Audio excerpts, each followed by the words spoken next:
नमस्कार। मेरे इस YouTube चैनल के आप सभी सब्सक्राइबर्स को और इस वीडियो को देखने वाले सभी दर्शकों को वर्ष 2021 की हार्दिक शुभकामनाएं। Happy new year. आप सभी को नव वर्ष मंगलमय हो। आज 1 जनवरी ईस्वी सन 2021 को ये वीडियो मैं बना रहा हूँ आप सभी के लिए।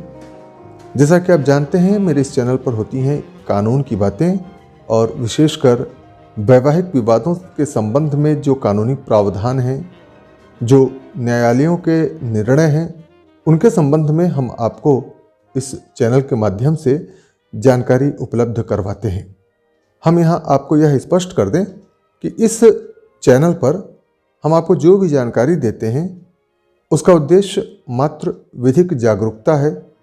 आप सभी को कानून की जानकारी हो, निर्णयों की जानकारी हो, इसी उद्देश्य से इस चैनल पर वीडियो अपलोड किए जाते हैं।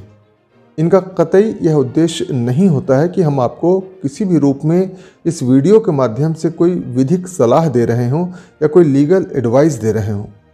तो आइए अब आज हम आपको हिंदू विवाह अधिनियम 1955 की धारा 27 के संबंध में संक्षिप्त जानकारी दें।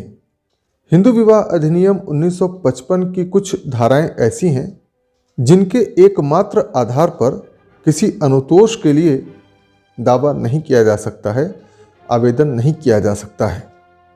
ऐसा कोई आवेदन न्यायालय में तभी किया जा सकता है जब कोई अन्य वाद न्यायालय में चल रहा हो, दाखिल किया जा चुका हो। जैसे कि यदि कोई डिवोर्स का मुकदमा न्यायालय में किया गया है तो उसमें धारा 24 के तहत वादकालीन खर्चों के लिए आवेदन किया जा सकता है। यानी कि वह पक्षकार जिसकी अपनी कोई आय नहीं है और उसके विरुद्ध न्यायालय में वाद दाखिल कर दिया गया है, तो वह उस वाद को चलाने के लिए अपोजिट पार्टी से, विपक्षी से वादकालीन खर्चों की मांग कर सकता है। यानी कि जब तक वह मुकदमा चलेगा तब तक विपक्षी से ऐसा आर्थिक रूप से कमजोर व्यक्ति आर्थिक सहायता प्राप्त कर सकता है।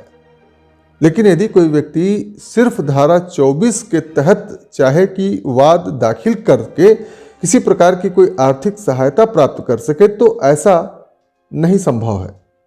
इसी प्रकार से धारा 27 के तहत संपत्ति के व्यय के संबंध में, प्रॉपर्टी के संबंध में नियम दिया हुआ है कि जब इस अधिनियम के तहत कोई वाद न्यायालय में चल रहा है, दाखिल किया जा चुका है और उसमें निर्णय होने वाला है, तो निर्णय होने से पहले यदि पक्षकार आवेदन देते हैं तो न्यायालय संपत्ति के संबंध में, प्रॉपर्टी के संबंध में निर्णय दे सकता है।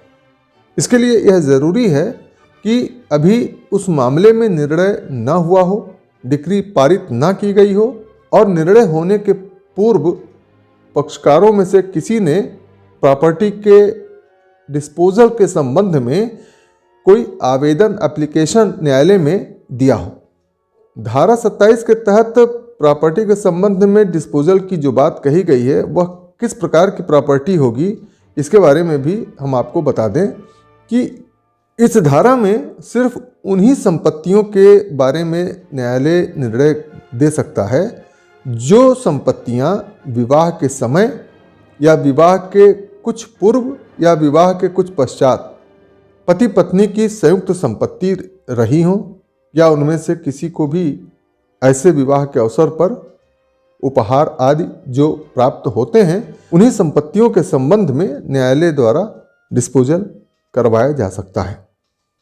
अब एक महत्वपूर्ण सवाल यह उठता है कि क्या इस धारा के तहत पत्नी स्त्री धन के संबंध में भी कोई डिस्पोजल करवा सकती है? क्या न्यायालय स्त्री धन को वापस करने के लिए इस धारा के तहत कोई निर्णय दे सकता है? तो इस बारे में इलाहाबाद उच्च न्यायालय ने एक मामले में यह निर्णय दिया है कि ऐसे न्यायालय को इस धारा के तहत स्त्री धन भी वापस दिए जाने के संबंध में निर्णय देने की, आदेश देने की शक्ति है। माननीय इलाहाबाद उच्च न्यायालय ने कामता प्रसाद बनाम श्रीमती ओमती के मामले में यह निर्णय दिया है कि यदि न्यायालय को उचित लगता है, युक्तियुक्त लगता है, तो पत्नी के मांग पर, पत्नी के आवेदन पर स्त्री धन को वापस करने का या स्त्री धन के संबंध में कोई भी उचित निर्णय देने की शक्ति न्यायालय को है। तो ये थी हिंदू विवाह अधिनियम 1955 की धारा 27 के संबंध में संक्षिप्त जानकारी। वैवाहिक विवाद के मामलों में अक्सर यह देखा जाता है कि पति और पत्नी यह जानने के लिए उत्सुक रहते हैं, जानना चाहते हैं कि यदि उनके बीच में डिवोर्स हो जाता है तो क्या पत्नी को पति की संपत्ति में अधिकार प्राप्त होगा? क्या पत्नी पति की संपत्ति में किसी भी प्रकार से कोई हिस्सा पा सकती है डिवोर्स के बाद?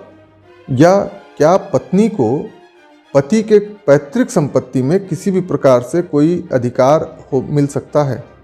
यही सवाल पति के माता पिता भी जानना चाहते हैं कि क्या बहू को डिवोर्स के बाद उनकी संपत्ति में कोई हिस्सा मिल सकता है? तो इन सारे सवालों के संबंध में हम आपको आगे के वीडियो में जानकारी देंगे, इसलिए आप हमारे इस YouTube चैनल को सब्सक्राइब कर लें और इस वीडियो में दी गई जानकारी यदि आपको अच्छी लगी हो, उपयोगी लगी हो, तो इस वीडियो को लाइक करें और विधिक जागरूकता के उद्देश्य से बनाए गए इस वीडियो को ज़्यादा से ज़्यादा शेयर करना ना भूलें। धन्यवाद।